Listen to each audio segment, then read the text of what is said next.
2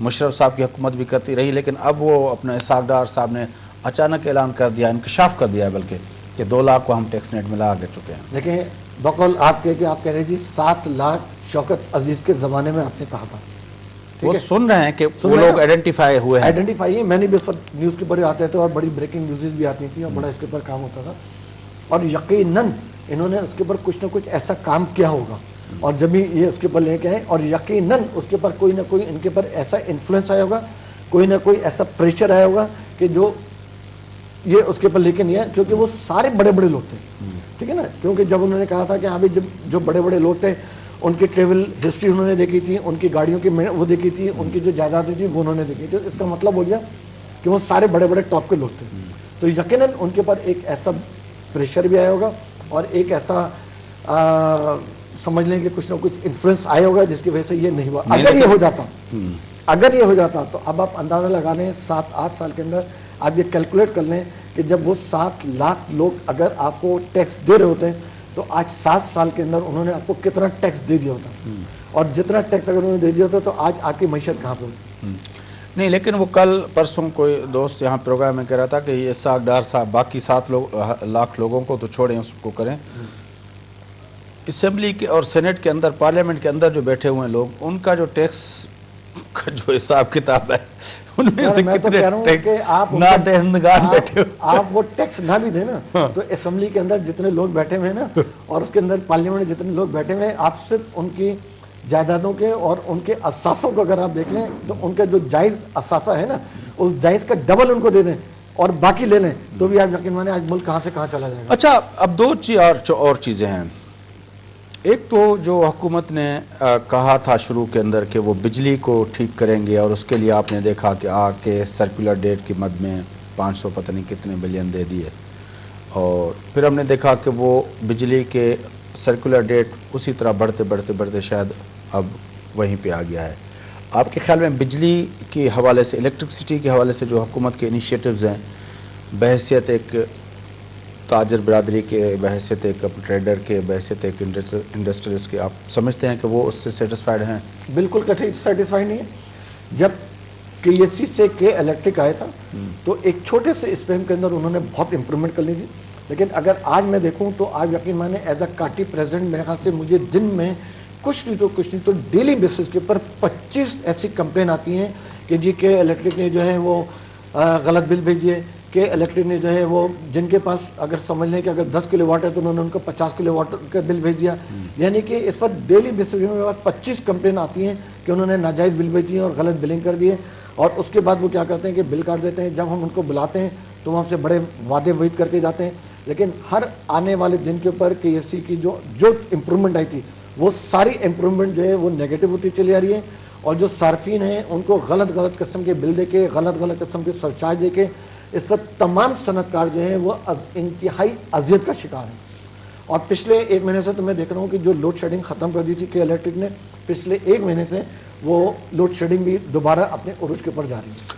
اچھا، یہ اپنا گیس کے حوالے سے خاص طور پر جب سندھ کا صنعت کار ہے وہ کہتا ہے کہ سندھ کی جو گورنمنٹ ہے ہماری پراپرلی وہ اس معاملے کو نہیں اٹھا رہی، کیونکہ 18ویں ترمیم کے بعد تو یہ طے ہے کہ گیس جس صوبے سے نکلتا ہے پہلے وہاں پہ کنزمپشن ہوگی، تو سندھ کے اندر سرپلس کے اندر گیس ہے، تو پھر ہمارے ہاں گیس کی شارٹیجز کیوں ہوتی ہیں، صنعتوں کو کیوں ٹائم پہ نہیں ملتا؟ تو اس کو آپ کس طرح دیکھتے ہیں؟ دیکھیں، میں اس کو اس طرح دیکھتا ہوں کہ آئی ایم سوری ٹو سے کہ مجھے اس وقت سندھ کے اندر گورنمنٹ کا کسی قسم کا کوئی انٹرسٹ نظر نہیں آتا، اور مجھے گورنمنٹ کا کوئی ایک ایسا قدم نظر نہیں آتا جس کے بیس کے اوپر آپ کہیں کہ جی آنے والے وقتوں کے اندر سندھ کے اندر گیس اچھی مل جائے گی، آنے والے وقتوں کے اندر آپ کو پانی صحیح طرح مل جائے گا، آنے والے وقتوں کے اوپر آپ کو بجلی صحیح مل جائے گی۔ مجھے ابھی تک تو کہیں پہ بھی کسی قسم کا مجھے سندھ گورنمنٹ کی سیریسنس نظر نہیں آتی، ٹھیک ہے، کیونکہ دیکھیں صنعت کاروں کے لیے اور سندھ کے اندر سب سے بڑی جو صنعتیں لگی ہوئی وہ کراچی میں لگی ہوئی، ٹھیک ہے، بلکہ میں سمجھتا ہوں جو کراچی ہے وہ پورے پاکستان کا ایک ہب ہے، اور پورے پاکستان میں جتنی صنعتیں کراچی میں لگی ہوئی اتنی صنعتیں کہیں پہ بھی نہیں لگی ہوئی، ٹھیک ہے۔ اگر آپ صرف کراچی کو خوشحال کر دیں گے تو پورا پاکستان آٹومیٹک خوشحال ہو جائے گا۔ اگر آپ نے کراچی کی اب بھی کراچی یہ کلیم کر سکتا ہے، کیونکہ جی اب بھی کراچی کا یہ کلیم ہے کہ پاکستان کی سب سے بڑی صنعت کا ہب یہیں کورس ہے. ہے. دیکھیں میں لیکن جس طرح ہم ٹیکسٹائل کی بات کرتے ہیں تو ٹیکسٹائل کے اندر جو ہے وہ فیصل آباد، ملتان اور لاہور، ان کا کافی وہاں پہ کافی ٹیکسٹائل انڈسٹری کا بہت ہے. سرجیکل گڈس میں اگر ہم جاتے ہیں جو ہم زیادہ ایکسپورٹ کرتے ہیں یا ایکسپورٹس کے، تو چلے جائیں سیالکوٹ کے لیے. اسی طرح آپ جو ہے گجرات اور گجرانوالا میں چلے جائیں تو وہاں پہ آپ کے الیکٹرکسٹی کے اور اس جو ایگریکلچر سے ریلیٹڈ جو وہ اپنا وہ ہے اس کی آپ کو صنعت وہاں پہ ملے گی. تو وہاں پہ 5-7 ایک سینٹرز ایسے ہیں، لاہور اور اس کے ارد گرد جو شہر ہیں، سیالکوٹ لے لیں، گجرات لے لیں، گجرانوالا لے لیں، فیصل آباد لے لیں، ملتان لے لیں، ایک پورا ایک یعنی سمجھت ایک بیلٹ بنا ہوا ہے جو اس کو انڈسٹریل پورا بیلٹ کہہ سکتے ہیں. یہ وہاں پہ تو فلائٹ آف انڈسٹری تو ہوا ہے 80s سے لے کر اگر دیکھا اس کے جائے. باوجود میں بتاؤں کہ جتنی بھی فلائٹ وہ انڈسٹریز کا ہوا ہے اس کے باوجود، اور کراچی کے ساتھ جو پچھلے 6-7 سال سے جو زیادتی ہوتی چلی آ رہی ہے انفراسٹرکچر کے لحاظ سے، اس کے باوجود اسٹل آج کی تاریخ میں آپ کو بتا رہا ہوں کہ 54% جو ریونیو ہے وہ آج بھی کراچی سے جنریٹ ہو رہا ہے. ٹھیک ہے، آپ پورے پاکستان کے انڈسٹریز کو ملا لیں اور صرف کراچی کی انڈسٹریز کو ایک طرف رکھ لیں تو 54% جو ریونیو آپ کا جنریٹ ہو رہا ہے وہ صرف اور صرف کراچی سے ہو رہا ہے، اور جو 46% ہے وہ پورے پاکستان سے ہو رہا ہے. ٹھیک ہے. نمبر 2 میں آپ کو بتاؤں، اگر گجرانوالے میں کوئی انڈسٹری لگی ہوئی ہے تو اس میں صرف اور صرف جو لیبر ہے گجرانوالے کی ہے. اگر فیصل آباد میں کوئی انڈسٹری لگی ہوئی ہے تو اس میں جو لیبر ہے وہ صرف اور صرف فیصل آباد کی ہے. لیکن کراچی پورے پاکستان کو ماشاءاللہ سے فیڈ کرتا ہے، پورے پاکستان کو سنبھالتا ہے. کراچی کے اندر آپ کو لیبر گجرانوالے کی بھی ملے گی، سیالکوٹ کی بھی ملے گی، آپ کو فیصل آباد کی بھی ملے گی، آپ کو سندھ کی بھی ملے گی، آپ کو بلوچستان کی بھی ملے گی، آپ کو پورے پاکستان کے دیہی علاقوں کی بھی ملے گی اور شہری علاقوں کی بھی لیبر ملے گی. چلیں ایک اور سوال ہے اپنا صدیقی صاحب. جی. کچھ لوگوں کا خیال ہے، کافی کرٹیسزم ہوتی ہے، خاص طور پر جب ہم دیکھتے ہیں کہ ہندوستان کی بات کر لیں، عالمی لیول کے وہاں پہ صنعتکار بن گئے، کوئی ٹاٹا بن گیا، کوئی برلا بن گیا، بڑے بڑے نام بن گئے، ان کی بہت ہی انڈسٹریل اسٹیٹس کے مالک بن گئے. پاکستان میں کوئی ٹاٹا برلا کیوں نہیں بنا؟ دیکھیں میں آپ کو بتاؤں کہ میرے پاس پچھلے دنوں کچھ ایسا اتفاق ہوا کہ ایک بندہ گورا ہے اٹلی سے، تو وہ آتے بول رہے ہیں کہ یار دیکھو انڈیا تو یہ کر رہا ہے، انڈیا وہ کر رہا ہے، انڈیا بڑا بوم کر رہا ہے. پھر ایک بندہ میرے پاس آیا، مطلب کاروباری آدمی تھا، بزنس مین تھا، آسٹریلیا کا، گورا تھا وہ بھی، تو وہ بھی آ کے انڈیا کرنے لگا. تو میں نے اس سے ایک سوال پوچھا، میں نے کہا ایک بات بتاؤ کہ میرے پاس 3-4 ایسے فارنرز آئے ہیں، بائرز آئے ہیں کہ جو جب آتے ہیں تو انڈیا کی بڑی تعریف کرتے ہیں، تو ہم میں اور انڈیا میں کیا فرق ہے؟ تم نے کیا دیکھا اس میں؟ آپ بلیو کریں کہ 3 کے تینوں نے مجھے سوال دیا نا، جواب دیا، 3 کے تینوں کا سوال بالکل سملر تھا. اچھا. ہاں بالکل انہوں نے کہا دیکھو انڈیا کے اندر غربت تم سے بہت زیادہ ہے، انڈیا کے اندر رینزم تم سے بہت زیادہ ہے. کون سا ازم؟ رینزم یعنی کہ جو تعصب پرستی ہوتی ہے وہ بہت زیادہ ہے. بولے تمہارے تو خالی 4 قومیں ہوں گی نا، ان کے یہاں 34 قومیں، اور وہ ہم سے بہت زیادہ ریجڈ ہیں. ہم تو پھر بھی بڑے کھلے دل کے لوگ ہیں نا، لیکن وہ ہم سے بہت زیادہ ریجڈ لوگ ہیں. انہوں نے کہا وہاں کا کرپشن تم سے بہت زیادہ، مطلب ہر چیز میں کہیں بھی تم سے. بولے صرف اور صرف جو فرق ہے وہ یہ ہے کہ جو ان کے لیڈر ہیں وہ کرپٹ بھی ہیں، لیکن ان کے جو لیڈر ہیں نا وہ ملک کے ساتھ سنسیئر ہیں اور ان کے اندر نیشنلزم ہے. اور تمہارے جو لیڈر ہیں، جو تمہارے ملک کے جو مطلب لوگ، ان کے اندر نیشنلزم نہیں ہے اور وہ تمہارے ملک کے ساتھ بھی سنسیئر نہیں ہے، اور وہ تمہارے جو ان کے ووٹرز ہیں جو ان کو ووٹ دے کے بولے وہ کسی کے ساتھ بھی سنسیئر نہیں ہے. تو ان کا جو کرپشن ہے اور ان کا جو مطلب اس کے اندر جو تمہارے لیڈر ہیں ان کا کرپشن انڈیا کے سیاستدانوں کے کرپشن سے بہت ہائی ہے. لیکن وہ جو ہے اپنا رشید صاحب دیکھیں نا، جو جس طرح ہم ٹیکس پہ بات کر رہے تھے، لوگ کہتے ہیں کہ صنعت کار اور بزنس مین ٹیکس نہیں دیتے. ٹھیک ہے. کیونکہ سب سے بڑا جو ٹیکس ہے پاکستان کا وہ ہے سیلز ٹیکس. 1000 سے قریب کوئی اس کی 1000 ارب کے قریب اس کی کلیکشن ہوتی ہے. جی جی. تو وہ تو جو ہے وہ تو سیلز ٹیکس ہے. وہ تو عام آدمی جو ہم چائے پی رہے ہیں، اگر وہ پی رہے ہیں، کوئی دودھ کا بچے کے لیے کوئی دودھ لے رہا ہے تو اس پہ بھی اس سے آٹومیٹک لگتا جاتا ہے، وہ تو دیتا ہے غریب آدمی. ٹھیک ہے. پھر دوسرا بڑا ٹیکس ہے ہمارا انکم ٹیکس جو 900 ارب کے قریب ہے. اس میں اگر دیکھا جائے تو اس کا بہت بڑا حصہ جو ہے وہ سیلریڈ کلاس دیتا ہے. ٹھیک ہے, وہ تو ایٹ دا سورس کٹ جاتا ہے تو وہ ہوتا ہے. بالکل ٹھیک ہے. باقی لے دے کہ اگر ہماری ٹوٹل جو ٹیکس ریونیو ہے جو اب 26 کے قریب شاید پہنچی ہے, وہ 26 کا ٹارگٹ ریوائز کیا تھا, پتہ نہیں اس پہ بھی اب پورے ہو رہے ہیں کہ نہیں ہو رہے ہیں. اب لے دے کہ اس میں سے اگر ہم جو صنعت کا اور ٹریڈرز کا اور بزنس مین کا اگر ہم وہ حصہ نکالیں وہ کتنا بچے گا؟ دیکھیں میں آپ کو سب سے پہلے تو بتاؤں کہ جو آپ کو یہ کہتا ہے کہ جی صنعت کار اور تاجر ٹیکس نہیں دیتے, تو میرے خیال سے وہ ایک جوک کرتا ہے آپ کے ساتھ اور کوئی لطیفہ کر. نہیں میں تو آپ کو اسٹیٹس بتا رہا ہوں کیونکہ وہ آپ کو مس گائیڈ کرتا ہے. دیکھیں میں آپ کو بتاؤں, آپ کا جو نیٹ ورک ہے اس کے اندر آپ کا امپورٹر جب آپ کے مال امپورٹ ہوگا تو اس کو بائی ڈیفالٹ بغیر آپ کے کہے جب تک وہ سیل ٹیکس نہیں دے گا, جب تک وہ انکم ٹیکس نہیں دے گا, جب تک اس کا مالی ڈیوٹی سے نہیں نکل سکتا. ٹھیک ہے, آپ کا جو انڈر انوائسنگ نہیں ہوتی کیا اس میں؟ ہوتی ہے نا, یہ رہے ہیں نا. دیکھیں میں آپ کو ایک بات بتاؤں, اگر انڈر انویسٹنگ ہوتی بھی ہے, میں نے آپ کی بات مان لی انڈر انویسٹنگ ہوتی ہے, انڈر انویسٹنگ ہوتے ہوئے بھی ٹیکس تو دے رہے ہیں. ٹھیک ہے, مطلب پورا نہیں دیا نا. نہیں دیکھیں اگر پورا نہیں دیا اس میں کس کا قصور ہے؟ فرض کریں کس کا قصور ہے؟ یہی تو ہے نا کہ مشینری افیکٹو نہیں ہے, یہ تو طے ہے نا. اگر افیکٹو ہوتی تو پھر یہ 7 لاکھ لوگ جو باہر بیٹھے ہوئے ہیں ٹیکس نیٹ سے وہ تھوڑی باہر بیٹھے. سر یہ آپ کے سسٹم کی خامی ہے نا. دیکھیں آپ نے اپنے کسٹم کے اندر آپ نے اپنی ایک آئی ٹی بی بنائی ہوئی ہے, آپ نے اس گلاس کی آئی ٹی بی بنائی جی میں $2 کے اوپر اس کی ڈیوٹی لوں گا. آپ نے آئی ٹی بی بنائی جی میں اس موبائل کے اوپر $5 کے اوپر ڈیوٹی لوں گا. اب جب صنعت کار منگوا رہا ہے, اب وہ $5 کے بجائے اگر $3 کی منگائے گا تو بھی آپ کو $5 پہ ڈیوٹی دینی ہے. اگر وہ $5 کے بجائے $10 کی منگائے گا تو بھی آپ کو $5 پہ ڈیوٹی دینی ہے. تو یہ تاجر برادری کا وہ نہیں ہے, یہ آپ کے سسٹم کا فلو ہے. نمبر 1.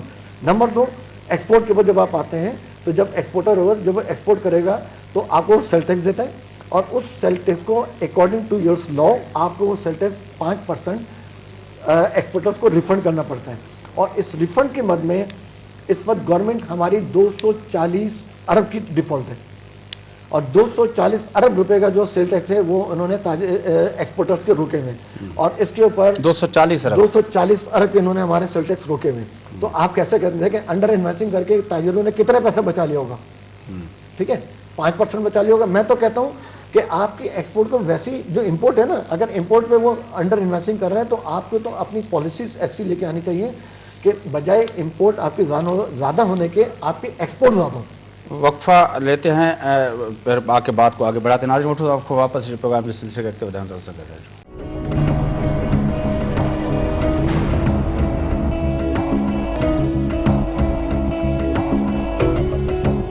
ویلکم بیک ناظرین. اچھا پروگرام جس سلسلے کرتے بتایا ہوں گفتگو کروں تھا ملک جی معیشت جی صورتحال بجٹ کے حوالے سے Karachi association Korangi association of industries and trade and industries جو ہے جن کے کاٹی چی ونجے تو ان جا سربراہ رشید احمد صدیقی صاحب اس گھر میں چوتن گفتگو کرتے بتایا ہوں. جی اپنا صدیقی صاحب, بات ہو رہی تھی کہ ٹیکس جو ہے وہ آپ اس میں آپ بات کر رہے تھے کہ آپ بزنس مین اور ٹریڈر اور وہ میں وہی آپ سے کہہ رہا تھا کہ دیکھیں تاجر آپ کو تو یہ چاہیے کہ جیسے آپ کا ایک وہ ہے کہ نہیں انڈر انویسٹنگ کر لیتے ہیں. نہیں میں کیا یہ شکایتیں جو رجسٹر ہوتی ہے میڈیا کے اندر ضرور ہوتی ہوں گی. انڈر انویسٹنگ جہاں کاروبار ہوتے ہیں یہ پوری دنیا میں سب ہوتے ہیں, لیکن it's all depend on the policy of the country. If the policy of the country is permitted to the under invest then they will do that. But آپ کی جو پالیسی ہونی چاہیے نا, اصولی طور پہ آپ کی پالیسی یہ ہونی چاہیے کہ آپ کی امپورٹ کم سے کم ہو اور آپ کی ایکسپورٹ زیادہ سے زیادہ ہو. ٹھیک ہے نا, جب آپ کی امپورٹ کم ہوگی تو اس کا مطلب ہے کہ آپ کی جو ریونیو جو آپ کے فارن ایکسچینج ہے وہ باہر نہیں جائیں گے. جب آپ کی ایکسپورٹ زیادہ ہوگی تو آپ کے پاس فارن ایکسچینج بہت زیادہ اندر آئیں گے. ٹھیک ہے, تو آپ کو فوکس بجائے اس کے کہ جو ٹیکس دے رہے ہیں, جو دیکھیں آپ کا کہنا ہے کہ جی صنعت کار ٹیکس نہیں دیتے, اور میرا کہنا ہے کہ صنعت کار جتنا ٹیکس دیتے ہیں ان سے ڈبل ناجائز ٹیکس ڈبل لیے جاتے ہیں. ابھی تو gas development infrastructure development surcharge بھی آپ سے لیں گے, وہ جو لیں گے اس کو میں نے بھی آپ سے ذکر کرا تھا, بلکہ میں نے پچھلے کسی پروگرام میں کہا تھا کہ یہ ٹارگٹ کلنگ ہے کاروبار کی. اچھا, ایک ٹارگٹ کلنگ ہوتی لوگوں کی نا, اور ایک ٹارگٹ کلنگ وہ تو بند ہو گئی ابھی وہ ماشاءاللہ سے بہترین بند ہو گئی. اس کے اندر میں سمجھتا ہوں کہ آپ کی جو لا انفورسمنٹ کی جو وہ ہیں ڈی جی رینجرز ہیں, آپ کے کور کمانڈر ہیں, انہوں نے جو اپنا کردار ادا کیا ہے, میں سمجھتا ہوں کہ ان کو بہت زیادہ اپریشیٹ کرنا چاہیے. بلکہ میں سمجھتا ہوں کہ اس بجٹ کے اندر عیاشی بجٹ کم کر کے دفاعی بجٹ بڑھانا چاہیے، اس لیے کہ اس وقت جو آپ کا مقابلہ ہے نا، اس وقت آپ کا مقابلہ اندرونی اور بیرونی دونوں ایسے لوگوں سے ہے کہ جو اندرونی آپ کے دشمن ہیں ان کے پاس بھی بڑے جدید قسم کے اسلحے موجود ہیں اور بڑی جدید ٹیکنالوجی موجود ہے، اور آپ کے جو بیرونی آپ کے دشمن ہیں ان کے پاس بھی بڑی جدید اسلحے، بڑی جدید ان کے پاس ٹیکنالوجی ہے. تو میں سمجھتا ہوں کہ ہم کو اس بجٹ میں دفاعی بجٹ کو بڑھا کر کہاں سے دیں؟ سر ویری سمپل، میں تو کہتا ہوں کہ آپ صرف کراچی میں انفراسٹرکچر 1300 ارب روپے کے قریب آپ جو دے رہے ہیں اپنا صدیقی صاحب، وہ دے رہے ہیں اور ڈیٹ سروسنگ اور اس پہ اپنا 800 ارب کے قریب آپ جو ہے وہ بجٹ پہ رکھ رہے ہیں. یہ ہو گیا آپ کے 2100 ارب، تو یہ ہو گئے. اس کے بعد آپ چلے جائیں جو آپ کے یہ جو ڈیولپمنٹ کا جو آپ نے صوبوں کا اور یہ اپنا وفاق کا جو اپنا ملا کے دیا ہے وہ کوئی 1400 ارب روپے کا ہے. باقی جو ہے وہ آپ کی یہ ہے ڈیولپمنٹ کا بجٹ. باقی جو آپ ملک سارا چلائیں گے، سیلریز دیں گے، یہ کریں گے، وہ کریں گے، وہ تو ایک اور کہانی اور بنی ہوئی ہے. اور پھر جو آپ کے یہ جو بڑے بڑے ادارے بیٹھے ہوئے ہیں، آپ نے پی آئی کو بھی سبسڈی دینی ہے، آپ نے وہ اس میں اسٹیل مل کو بھی سبسڈی دینی ہے. یہ جو اپنے سفید ہاتھے جو اپنے پالے ہوئے ہیں، still not a big deal. میں آپ کو بتاؤں، دیکھیں آپ دو کام کریں. اگر آپ نے اپنے دفاعی بجٹ کو بڑھا دیا اور اگر آپ نے اپنی فورسز کو اچھی ٹیکنالوجی دے دی تو اس سے ایک تو سب سے بڑا کام کیا ہوگا کہ آپ کے لا اینڈ آرڈرز کراچی میں مینٹین ہو جائیں گے، پورے پاکستان میں مینٹین ہو جائیں گے. دوسرا، جو آپ کے پاس اربوں اور خربوں روپے جو کوئی لانچ سے لے کے جا رہا ہے، کوئی بوٹ سے لے کے جا رہا ہے، کسی کے گھر سے نکل رہے ہیں، کسی کے گودام سے نکل رہے ہیں، کسی کے تہخانوں سے نکل رہے ہیں، یہ اربوں خربوں روپے جو آپ کے ناجائز ہیں، اگر یہی اس کا آدھا بھی دفاعی بجٹ میں لگائیں گے تو میں سمجھتا ہوں کہ لا اینڈ آرڈر بھی مینٹین ہو جائیں گے اور انفراسٹرکچر بھی مینٹین ہو جائیں گے. اصل میں تو یہ دیکھیں صدیقی صاحب، اصل میں یہ تو ہے سویلین اپنا اداروں کا کام نا. سویلین لا انفورسنگ ایجنسیز کا کام ہے کہ وہ انٹرنل معاملات کو ٹھیک کریں. یہ پولیس کا کام ہے. ایف آئی اے جس طرح کر رہی ہے اپنا، آپ دیکھا ایگزیکٹ کا معاملہ آ گیا، ایف آئی اے کر رہی ہے. اب ظاہر آپ کا سویلین ادارہ ہے. کراچی کے اندر دیکھیں سب سے زیادہ ٹارگٹ کلنگ کس کی ہوئی ہے؟ پولیس والوں کی ہوئی ہے. ظاہر ہے اتنے عرصے سے جو کراچی کے اندر لا اینڈ آرڈر کا ہے اس میں آپ دیکھیں کتنے پولیس والے شہید ہوئے ہیں، لیکن وہ لڑ رہے ہیں تب ہو رہے ہیں اور ظاہر ہے وہ کر رہے ہیں. تو یہ ادروائز بھی ایک نارمل اسٹیٹ کے طور پر اگر آپ نے آپریٹ کرنا ہے تو انٹرنل معاملات آپ کو سویلین لا انفورسنگ ایجنسیز کو اسٹرینتھن کرنا ہوگا. اس کے لیے آپ کو ہر جگہ پہ اپنی اچھی پولیسنگ چاہیے، آپ کو اچھی جو ہے وہ سویلین لا انفورسنگ جو ہے وہ اپنا انفراسٹرکچر چاہیے، اس کا ایجنسیز کے نیٹ ورک کا، پولیس کی جو اپنا وہ نیٹ ورک ہے اپنا وہ جو ڈی آئی بی کی جس کو کہتے ہیں، اور اس طرح کی جو ایجنسیز جو اپنا جو اسپائنگ کرتی ہیں وہ کرتی ہیں، مخبری ان کا جو نیٹ ورک ہوتا ہے وہ آپ کو چاہیے. پاکستان کے جو اپنا فوج ہے وہ جس کو ڈیفنس بجٹ ہم دیتے ہیں تو اس کا تو کام ہے کہ ہمارے فرنٹیئرز پہ جا کے وہ کرے. اور اس حوالے سے دیکھیں ہمارے فرنٹیئرز ہر طرف سے انسیف ہیں. اس طرف ہندوستان بیٹھا ہوا ہے جس کو ہم اینیمی نمبر 1 کہتے ہیں. کچھ عرصہ یہ مشرف کے دور سے ہم نے بند کر دیا تھا، لیکن اب تو کہنا شروع کر دیا. پھر ہر جگہ سے ہم کہہ رہے ہیں کہ رہا ہے، کراچی کے اندر بھی رہا ہے، ہم کہہ رہے ہیں بلوچستان کے اندر بھی رہا ہے. تو وہ تو ان معاملات کو دیکھے گی، ایکسٹرنل معاملات کو. افغانستان سے بھی آپ کو یہ ہے، ایران سے بھی کوئی آپ کو کوئی وہ نہیں ہے. تو انٹرنل معاملات کے لیے تو ہمیں سویلین اداروں کو اسٹرینتھن کرنا پڑے گا. اینڈ آف دا ڈے تو یہی کرنا ہے. سر نمبر 1 تو میں آپ کو ایک بات بتاؤں کہ آپ اپنے گھر میں بیٹھے ہوئے اور آپ اپنے گھر کے سربراہ ہیں اور آپ کے 5 بچے بھی ہیں ماشاءاللہ سے. اگر آپ کے 5 بچوں میں سے یا آپ میں سے کوئی آپ کے دشمن کو گھر میں داخل ہونے کے لیے راہداری دے گا یا ان کو کوئی بیک اپ دے گا یا آپ کے گھر کے اندر کے معاملات اس کو بتائے گا تو کوئی باہر کا بندہ آپ کے گھر میں انٹر ہو سکتا ہے. اگر آپ 5 کے 5 اپنے گھر کے فیور میں، آپ کے 5 بچے آپ کے سمجھ لیں کہ تابع دار ہیں اور آپ کے ساتھ مخلص ہیں، تو میں نہیں سمجھتا کہ کوئی دشمن، کوئی چور یا کوئی ڈاکو آپ کے گھر میں گھس سکے گا. ٹھیک ہے، میرا ان چیزوں اب یہ تو بہت پولیٹیکل ڈیبیٹ ہو جائے گا، اس میں نہیں جاتے. جنرل بات بتا رہا ہوں. اب رہ گئی بات، آپ کہہ رہے ہیں کہ جی سویلین دیکھیں، اگر آپ 6 سال 7 سال مطلب اس کو بھی دیکھیں نا، لا اینڈ آرڈر ٹھیک ہوا ہے آپ کے خیال میں؟ نہیں، میں آپ کو تھوڑی سی اور بات بتاؤں. آپ نے کہا نا کہ جی سویلین گورنمنٹ کو کرنا چاہیے. میں آپ کو بتاؤں کہ پچھلے 5 یا 6 سال پاکستان کی بدترین سال تھے، اور میں آپ کو بتاؤں کہ بدترین سال اس لیے تھے کہ یہ 5 سال اگر آپ دیکھیں تو میرے خیال سے مجھے اور آپ کو اپنے آپ کو مطلب پاکستانی کہتے ہوئے شرم محسوس ہوگی کہ ہمارے یہاں اس وقت یہ پوزیشن ہو گئی تھی کہ ہمارے ٹیررسٹ کی فرنچائزیں بکنے لگی تھی. آپ کو معلوم ہے کہ جو پرچے دینے والے جو تنظیمیں تھیں